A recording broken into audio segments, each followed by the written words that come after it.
नोरमा group, जो सोचता है वो करता है। आपके अपने सपनों का आशियाना। नमस्कार, मैं दीपक। भारत लाइव देख रहे हैं आप। देखिए, अभी की सबसे बड़ी खबर निकल कर आ रही है। नीतीश कुमार राजभवन गए, इस्तीफा पत्र उन्होंने सौंपा और नीतीश कुमार जो है फिर से सीएम आवास चले गए हैं। और अभी थोड़े देर पहले ही सम्राट चौधरी भी सीएम आवास में थे, नीतीश कुमार के साथ थे। और अब सम्राट चौधरी अपने आवास निकल चुके हैं। हमारे साथ बाबा मौजूद हैं। बाबा, अब नीतीश युग जो है वो लगभग समाप्त हो गया है। अब जो है बिहार में अगले 24 घंटे में नए मुख्यमंत्री का जो चेहरा है वो देखने को मिलेगा। बिल्कुल दीपक, हम लगातार इस बात की चर्चा कर रहे थे और अब जो स्थिति है ना, तो सारी चीजें अब स्पष्ट होकर के आ गई है। आज जैसा कि शेड्यूल था, सुबह भी आपको उन्होंने बताया था और पिछले कई दिनों से लगातार ये चर्चा चल रही थी कि नीतीश कुमार जो हैं वो 14 तारीख को दिल्ली से लौटने के बाद कैबिनेट की बैठक बुलाएंगे और इस कैबिनेट की बैठक के बाद नीतीश कुमार इस्तीफा देने जाएंगे। अब जी। नीतीश कुमार ने अपना चूंकि इस्तीफा दे दिया है और इस्तीफा देने के बाद आपको बता दें कि इस्तीफा देने के बाद नीतीश कुमार ने ये तय कर लिया है कि अब वो दिल्ली की राजनीति करेंगे और दिल्ली की राजनीति करने के साथ साथ वो बिहार को भी देखते रहेंगे। सीधी तौर पे आपको बता दें कि जो चर्चा चल रही थी, कई लोगों के नाम चल रहे थे। हम लोगों ने कुछ देर पहले भी खबर किया था। उस खबर के आधार पर हमने ये बताया था आपको कि किस तरह से ये सारी परिस्थितियां चल रही हैं और जितने भी नाम बताए जा रहे हैं, उन नामों में नीतीश कुमार का नाम ही सबसे पहले सेलेक्ट किया गया है। अब जिस तरह की बातें सामने आ रही हैं, उसमें सम्राट चौधरी उनके साथ थे और कई वरिष्ठ नेता भी उनके साथ थे। इन सभी बातों को लेकर के जो परिस्थितियां बनी हैं, वो इस बात की तरफ इशारा कर रही हैं कि बिहार में नई सरकार के गठन की सारी प्रक्रियाएं लगभग पूरी हो चुकी हैं बाबा जी, और एक एक एक महत्वपूर्ण जानकारी मैं आपको देता हूं। जब जी, नीतीश कुमार जब सीएम आवास से निकले थे इस्तीफा देने के लिए, तो आपको बता दूं मैं कि उस गाड़ी में साथ में मौजूद थे सम्राट चौधरी बगल वाले सीट पर, और आगे जो थे वो विजय चौधरी बैठे हुए थे।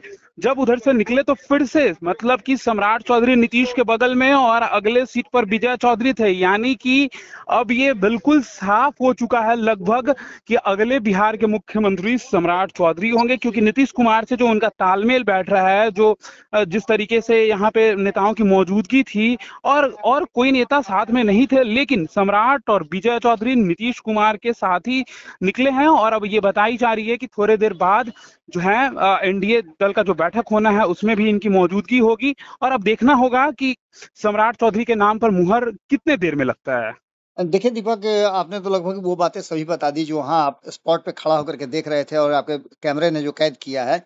लेकिन आपको बता दूं मैं कि इस पर एक बड़ी राजनीति की बुआ हमारे समझ से आने लगी है। जितना मैं नीतीश कुमार को समझता हूँ या बिहार की राजनीति को समझता हूँ, उसके अनुसार नीतीश कुमार के साथ विजय चौधरी और सम्राट चौधरी, 2 चौधरियों का होना इस बात की तरफ इशारा करता है कि नीतीश कुमार को लेकर के और नीतीश कुमार के फैसले को लेकर के अब ये तस्वीर साफ है कि 2 लोग अब बिहार को लीड करेंगे। एक तरफ विजय चौधरी और दूसरी तरफ सम्राट चौधरी। अब इन दोनों को लीड करने का मतलब आप समझ सकते हैं कि कहीं न कहीं इस पूरे कवायद में नीतीश कुमार के पुत्र निशांत का नहीं शामिल होना और उनका साथ में नहीं जाना इस बात की तरफ भी इशारा करता है। एक संशय पैदा करता है कि निशांत ने शायद उप मुख्यमंत्री बनने का जो उनका कार्यक्रम था वो उसको स्वीकार नहीं किया है या उसे नहीं स्वीकार करने वाले हैं। नीतीश कुमार 16 मार्च को राज्यसभा सदस्य चुने गए थे। उसके बाद से बिहार में नए सरकार की कवायद शुरू हो चुकी थी और नए सरकार की कवायद को लेकर के जो बातें चल रही थी कि 9 बार से लेकर के 10 बार तक मुख्यमंत्री का शपथ ले चुके हैं। अब 11वीं और 12वीं बार भी लेने की बात चल रही थी। लेकिन अब जो वर्तमान परिस्थिति बनी, उस परिस्थिति में साफ-साफ नजर आ रहा है कि कहीं न कहीं जो बिहार की स्थिति है, उस स्थिति में सम्राट चौधरी और विजय चौधरी के हाथ में बिहार सौंप करके नीतीश कुमार अब दिल्ली की यात्रा करेंगे। ये पूरी कहानी हम लगातार कई दिनों से बता रहे हैं। सारी बातों को बताने के बाद जो वर्तमान परिस्थिति बनी है, वो इशारा कर रही है कि नीतीश कुमार ने ये फैसला कर लिया और नीतीश कुमार के फैसला के सामने कहीं न कहीं सरेंडर कर दिया है भारतीय जनता पार्टी और आरएसएस ने। इन सभी बातों को लेकर के जो कई ऐसी बातें सामने आ रही हैं। आपने कल आईपी गुप्ता का भी इंटरव्यू किया था, उन्होंने भी ये बात कही कि हमारे पास ऑप्शन अभी भी खुले हुए हैं। यानी सीधे तौर पे आप समझ लीजिए कि अभी भी बिहार में जो राजनीतिक हलचल है, वो शांत होने का नाम नहीं ले रही है। बिल्कुल। सम्राट चौधरी के कार्यभार संभालने के बाद सम्राट चौधरी कहिए तो तलवार की धार पर चलेंगे और उनसे लोगों को यह अपेक्षा होगी कि वो नीतीश कुमार की तरह ही बिहार में सब कुछ करें। पत्रकारों से बातचीत करते हुए जैसा कि आप जानते हैं कि बिहार की राजनीति में एक और शख्स हैं जो अपने बयानों के लिए जाने जाते हैं, तेज प्रताप। तेज प्रताप ने भी इन बातों को लेकर के, नई सरकार को लेकर के जो जो बात कही है, वहीं उन्होंने अपने भाई को लेकर के भी कहा था कि उन्होंने सही ढंग से राजनीति नहीं की है, वरना आज भारतीय जनता पार्टी सत्ता में नहीं होती। खैर, इन सारी बातों को लेकर के अब एक अन्य मार्ग से 7 सर्कुलर रोड का नीतीश कुमार का नया पता होगा। और आज अभी किसी भी समय, जैसा कि हमने बताया भी था कि 4 बजे के आसपास इस तस्वीर साफ हो जाएगी। पूरे इतिहास को अगर खंगाल करके देखा जाए तो बिहार में एक बहुत पुराना रिकॉर्ड जो है वो टूटने की कगार पर है, और ये तोड़ने वाली भारतीय जनता पार्टी है। भारतीय जनता पार्टी अब बिहार में अपनी सरकार बनाएगी, और सरकार बनाने के साथ साथ भारतीय जनता पार्टी के हाथ में पूरा कमान होगा। इन सभी परिस्थितियों को अगर गंभीरता से देखा जाए तो नीतीश कुमार ने भारतीय जनता पार्टी के को बिहार दे करके सीधे तौर पे ये कह दिया है कि अब तुम्हारे हवाले वतन साथियों। आपने देखा भी होगा कि नीतीश कुमार जिस तरह से मंत्रिपरिषद की बैठक में कंधे पर हाथ देकर के सम्राट चौधरी को पुशअप कर रहे थे, और सम्राट चौधरी जिस तरह से आपने देखा होगा कि रिसीव करने के लिए गए थे अपने राष्ट्रीय अध्यक्ष को, वो भी इस बात की तरफ इशारा कर रहा था कि कहानी में कुछ ना कुछ तो है। अब इन सभी परिस्थितियों को अगर गंभीरता से देखें तो आप चूंकि स्पॉट पर हैं, तो मैं चाहूंगा कि आप जो जो घटनाएं घटी हैं वो एक बार बता दें कि क्या कुछ हुआ था। क्योंकि मुख्यमंत्री नीतीश कुमार जब गए थे मिलने के लिए राज्यपाल से, तो निश्चित रूप से उनके हाथ में वो कागज भी होगा जिस कागज को लेकर के इस्तीफा देने की बात कही लिखी होगी, और दूसरा कागज उनके पास होगा नए सरकार के गठन की। इस्तीफे के बाद नए सरकार को लेकर के चर्चाएं तेज हो गई हैं। कई दलों के बीच बातचीत की खबरें आ रही हैं। संभावित सहयोगी के साथ बैठकों का दौर जारी है। सत्ता के नए समीकरण की संभावनाएं तलाश की जा रही हैं। एक युग के अंत और दूसरे युग की शुरुआत की बात की जा रही है। जनता और कार्यकर्ता में भी उत्सुकता है। खास करके अगर बात करें तो भारतीय जनता पार्टी में जहां उत्साह है, वहीं राजद के कार्यालय में आप देखिएगा तो सन्नाटा पसरा हुआ है। किसी को इस बात का भरोसा नहीं हो रहा है कि नीतीश कुमार इस्तीफा दे दिए हैं। अब सबसे बड़ा सवाल यह है कि अगला मुख्यमंत्री कौन होगा, उसकी घोषणा कितने बजे होगी। आज वो भी हो जाना है, क्योंकि कल बताया जा रहा है कि संभावित है नए मंत्रिमंडल के शपथ ग्रहण की। संख्या बल और समर्थन जुटाने की कोशिश जारी रहेगी। राज्यपाल की भूमिका इसमें अहम मानी जा रही है। लेकिन इन सभी बातों के साथ साथ आप समझ रहे हैं कि सब कुछ पहले से तय था, और तय कार्यक्रम के अनुसार ही ये सब कुछ घटित हो रहा है। चाहे जितनी भी बातें कही जा सके, उन सभी बातों से अलग नीतीश कुमार ने बड़ा ही स्मूथली इस पूरे मामले को हैंडल किया है, और अपनी बात मनवाने के लिए उन्होंने भारतीय जनता पार्टी और आरएसएस पर दबाव भी बनाया है।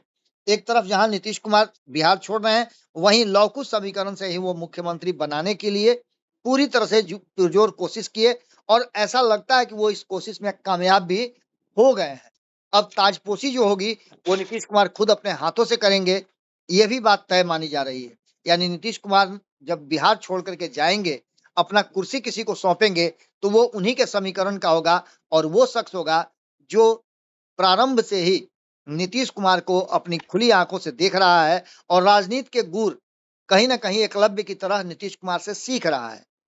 ऐसे में बिल्कुल। सम्राट चौधरी अगर मुख्यमंत्री की कुर्सी पर शपथ लेते हैं, मुख्यमंत्री के रूप में शपथ लेते हैं, तो उनका मंत्रिमंडल कैसा होगा, इन सब बातों पर भी चर्चा होती रहेगी। पिछले पिछले एपिसोड में हम लोगों ने बताने की कोशिश की थी। अब आपसे मैं जानना चाहूंगा कि आखिरकार चल क्या रहा है। आपने जिन लोगों को देखा उनमें से और क्या क्या देखने को मिला। यानी कि अब सब कुछ क्लियर हो चुका है, और अब देखना होगा कि कौन कल बिहार का अगला मुख्यमंत्री होगा, और जितनी तस्वीरें हैं सीधा हम आपसे साझा करते रहेंगे। बने रहिए भारत लाइव के साथ। धन्यवाद। आपके सपनों को हमने सजाया है, ई होम्स पैनोरामा को हमने बनाया है। ई होम्स मेरा एक सपना था जिस पे मैं पिछले 4 साल से काम कर रहा था। हमने जो बनाया है वो सबने है माना। ई होम्स पैनोरामा में हो आपका भी आशियाना। और फाइनली हमने 2021 में इस प्रोजेक्ट को लॉन्च किया। बहुत लोग अप्रिशिएट कर रहे हैं कि पूर्णिया जैसे शहर में, बिहार के, एक तो बिहार की बात करें उसमें भी पूर्णिया जैसे छोटे जगह में इस तरह का लाइफस्टाइल देना, ये सुन के हम लोगों को बहुत अच्छा लगता है। ई होम्स में हमने कुछ और भी किया है, जैसे हम जिस जगह में रह रहे हैं हमारे फैमिली सिक्योर हो, उनको सिक्योरिटी का ध्यान में रखा है। आपकी सुविधा और सुरक्षा आपके लिए खास है। ये आपका विश्वास है। इसमें आर्टिफिशियल इंटेलिजेंस का 7 लेयर सिक्योरिटी का हमने इस्तेमाल किया है। लश ग्रीन कैंपस को बनाया है। यदि हमारा बाउंड्री वाल है तो वो वर्टिकल गार्डन है। ये जितनी भी फैसिलिटी होता है एक इंटरनेशनल टाउनशिप में, ई होम्स है, ये हम लोग विश्वास नहीं कर पा रहे हैं। जो भी हमारे मित्र दोस्त या जो भी हमारे बाहर के बाहर आते हैं तो हम लोगों को बहुत अच्छा सुनने को मिलता है और बहुत अच्छा क्रेडिट मिल रहा है। वो सारा हमने सिर्फ एक बिल्डिंग नहीं बनाया, हमें एक बहुत अच्छा लाइफस्टाइल दिया ई होम्स में, और मेरा एक सपना था जिसको मैं आज फुलफिल होते हुए देख रहा हूँ। ये आपका आवास है। ई होम्स पैनोरामा में अब आपका निवास है। E Homes Panorama, luxurious lifestyle redefined. Panorama Group, जो सोचता है वो करता है। अगर ये वीडियो पसंद आई और वह बिहार के राजनीति और बिहारियत से सरोकार रखेनी तो सब्सक्राइब बटन दबा के चैनल के सब्सक्राइब कर ली। ओजे एगो घंटी बा, ओकरा बटन दबा देला से कुल सटीक और मारक खबर रुआ मुफ्त में मिल जाई। अगर रुआ पत्रकारिता के हमनी के नया प्रयोग में सहयोग कर चाहतानी तो ज्वाइन बटन दबा दी। पेटीएम नंबर नोट कर ली 9386816700।